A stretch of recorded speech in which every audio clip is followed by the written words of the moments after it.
এবার ফারাক্কার ১০৯টি গেট খুলল ভারত। ভারতের বিহার ও ঝাড়খণ্ডে বন্যার জেরে ফারাক্কা ব্যারেজের ১০৯টি গেট খুলে দিয়েছে ভারত। আজ সোমবার গেট খুলে দেওয়া হয়। এতে একদিনে বাংলাদেশে ঢুকবে ১১ লাখ কিউসেক পানি। বাঁধ খুলে দেওয়ায় বন্যার আশঙ্কা তৈরি হয়েছে পশ্চিমবঙ্গের মুর্শিদাবাদ সহ বাংলাদেশেও। বন্যা পরিস্থিতি ও পাহাড়ি ঢলের বিষয়ে আগে থেকে বাংলাদেশকে তথ্য দেওয়া হচ্ছে বলে ভারতের পক্ষ থেকে দাবি করা হয়েছে। সোমবার ব্যারেজ কর্তৃপক্ষ জানায়, প্রতিবেশী দুই রাজ্যে বন্যার জেরে পানির চাপ পড়েছে। তবে স্বস্তির বিষয়, এখনও নেপাল থেকে পাহাড়ি ঢল নামেনি। ফারাক্কা ব্যারাজ এলাকায় পানি বিপদসীমা ৭৭.৩৪ মিটার উপর দিয়ে বইতে থাকায় বাধ্য হয়ে গেট খুলতে হচ্ছে। সেক্ষেত্রে ফিডার ক্যানেলেও পানির পরিমাণ বাড়ানো হয়েছে।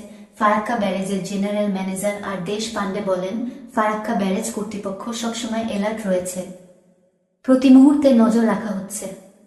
খুব কম সময়ের মধ্যে যেভাবে পানির চাপ তৈরি হয়েছে, তাতে ১০০ গেটের সবটি খুলে না দিলে ব্যারাজের উপর বড় চাপ তৈরি হচ্ছিল। বড় ক্ষতি হয়ে যেতে পারত। আপাতত ফিডার ক্যানেলে ৪০,০০০ কিউসেক ও ডাউন স্ট্রিমে ১১ লাখ কিউসেক পানি ছাড়া হয়েছে।